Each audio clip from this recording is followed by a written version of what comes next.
வயநாட்டில் அதிகாலையில் அடுத்தடுத்து 3 இடங்களில் ஏற்பட்ட பயங்கர நிலச்சரிவு. உறக்கத்தில் இருந்த 100க்கும் மேற்பட்டோர் மண்ணில் புதையுண்ட கோர சம்பவம்.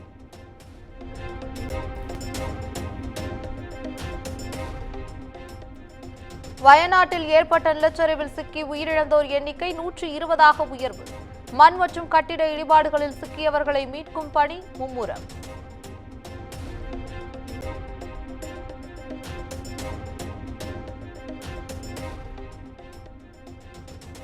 நிலச்சரிவு ஏற்பட்டு வயநாட்டின் சாலியாற்றில் மிதந்து வரும் உடல்கள். சூரல்மலா கிராமத்தில் மட்டும் 200 வீடுகள் மண்ணில் புதைந்ததாக தகவல்.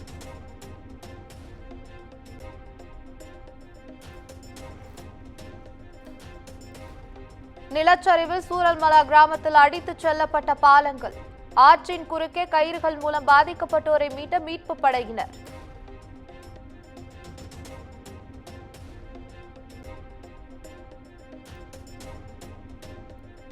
நிலச்சரிவு பகுதியில் இந்திய ராணுவம், NDRF, விமானப்படை என ஒருங்கிணைந்து தொடரும் மீட்பு பணி. நூற்றுக்கணக்கானோர் மாயமான நிலையில் இரவிலும் முடுக்கிவிடப்பட்ட மீட்பு பணிகள்.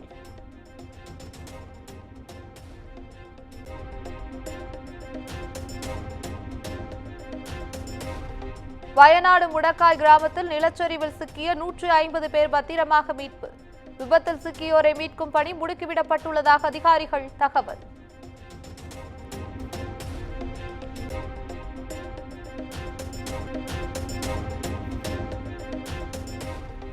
தொடர் கனமழையால் மூணாறிலும் நிலச்சரிவு.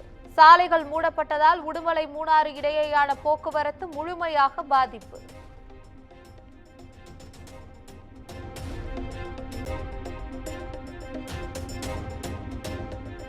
வயநாடு நிலச்சரிவு இதயத்தை உலுக்கிய பேரழிவு என கேரள முதலமைச்சர் பினராயி விஜயன் வேதனை.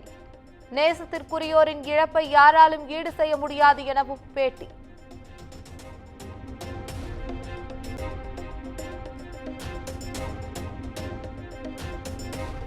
வயநாடு நிலச்சரிவு ஏற்பட்டதை தொடர்ந்து 2 நாட்கள் துக்கம் அனுசரிக்கப்படும். தேசிய கொடியை அரை கம்பத்தில் பறக்க விடப்படும் எனவும் கேரள அரசு அறிவிப்பு.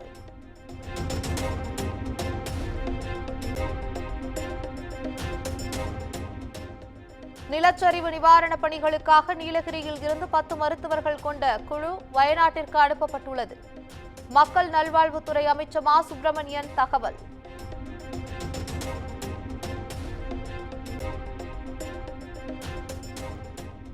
வயநாடு நிலச்சரிவில் சிக்கி தமிழகத்தைச் சேர்ந்த 2 உயிரிழப்பு. உயிரிழந்தவர்களின் குடும்பத்தினருக்கு 3 லட்சம் ரூபாய் நிவாரணம் வழங்க முதலமைச்சர் உத்தரவு.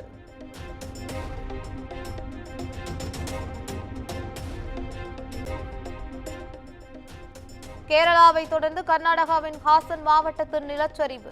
பெங்களூர் மங்களூர் தேசிய நெடுஞ்சாலையில் போக்குவரத்து துண்டிப்பு.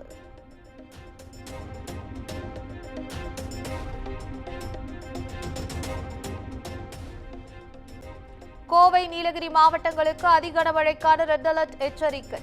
கேரளாவை ஒட்டியுள்ள தமிழக பகுதிகளில் மிக முதல் அதிகனமழை பெய்யும் என வானிலை ஆய்வு மையம் தகவல்.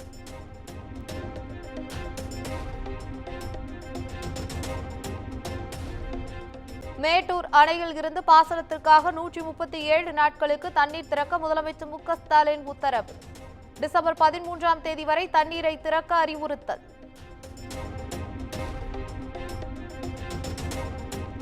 கர்நாடக அணைகளில் இருந்து வினாடிக்கு 2,37,000 கன அடி தண்ணீர் திறப்பு. நீர் திறப்பு அதிகரிப்பால் காவிரி கரையோர மக்களுக்கு தொடர்ந்து வெள்ள அபாய எச்சரிக்கை.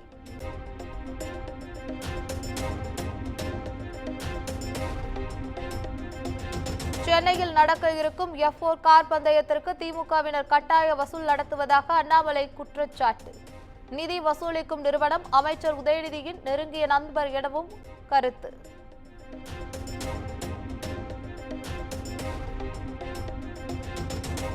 சென்னை மண்டலத்திற்குட்பட்ட வெள்ள தடுப்பு பணிகளை விரைந்து முடிக்க வேண்டும்.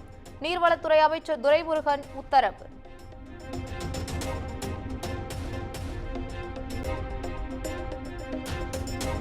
போதை கடத்தல் கும்பலுக்கு திமுக தொடர்ந்து அடைக்கலம் கொடுப்பது அம்பலம். 70 கோடி ரூபாய் போதைப் பொருள் கடத்தல் வழக்கில் திமுக நிர்வாகி கைது செய்யப்பட்டுள்ளதை சுட்டிக்காட்டி அன்புமணி ராமதாஸ் குற்றச்சாட்டு.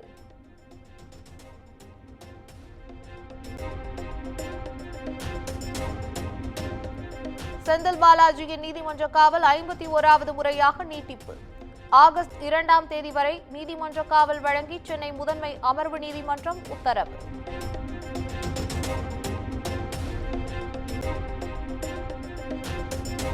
அமலாக்கத்துறை வழக்கில் முன்ஜாமீன் கோரிய ஜாஃபர் சாதிக் மனைவி மற்றும் அவரது சகோதரரின் மனு தள்ளுபடி. ஜாமீன் தள்ளுபடி செய்யப்பட்டதால் எந்த நேரமும் கைது செய்யப்படலாம் என்றும் தகவல்.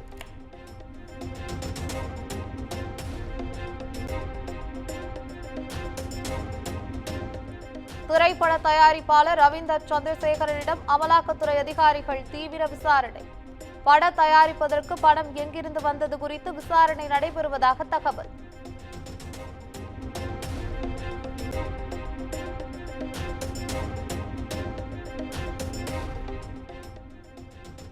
எந்த மதம் என்றே தெரியாதவர் சாதிவாரி கணக்கெடுப்பை கோரலாமா என மத்திய அமைச்சர் அனுராக் தாக்கூர் கேள்வி.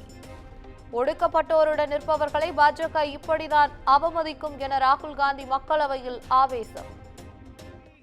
क्योंकि महाभारत की बात हुई तो महाभारत में अर्जुन को सिर्फ मच्छी की आंख दिख रही थी, उसी प्रकार मुझे सिर्फ मच्छी की आंख दिख रही है।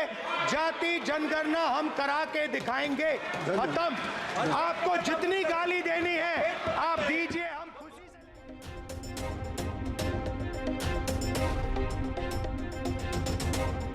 2001 முதல் 2010 வரை காங்கிரஸ் ஆட்சியில் பட்ஜெட்டில் அனைத்து மாநிலங்களின் பெயர்களையும் குறிப்பிடவில்லை. ஆண்டு வாரியாக அறிக்கையை படித்து காட்டி மக்களவையில் நிதியமைச்சர் நிர்மலா சீதாராமன் பதில்.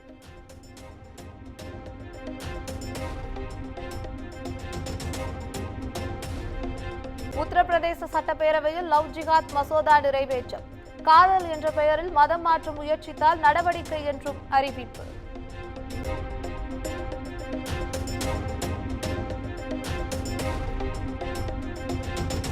ஒலிம்பிக் ஹாக்கி குரூப் பி பிரிவு லீக் ஆட்டத்தில் இந்திய அணி அபார வெற்றி.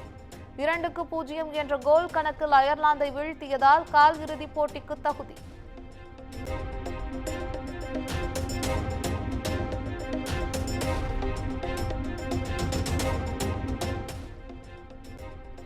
ஒலிம்பிக்ஸ் 10 மீட்டர் ஏர் பிஸ்டல் கலப்பு இரட்டையர் பிரிவில் வெண்கலம் வென்றது இந்தியா. தென்கொரிய இணையை 16-10 என்ற கணக்கில் மனுபாக்கர் சரோபத் சிங் வீழ்த்தி அபாரம்.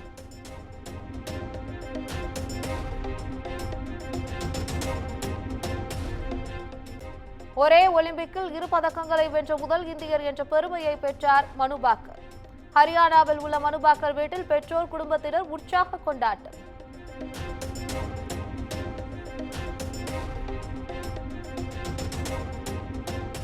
சுமந்த் குமார் இயக்கத்தில் கீர்த்தி சுரேஷ் நடிப்பில் உருவாகியுள்ள ரகுதாத்தா திரைப்படம். பட சான்றிதழ் யூ சான்றிதழ் வழங்கியது தணிக்கை ஆணையம்.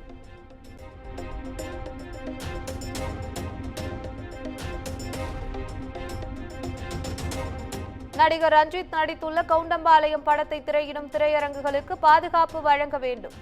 காவல்துறைக்கு சென்னை உயர்நீதிமன்றம் உத்தரவு.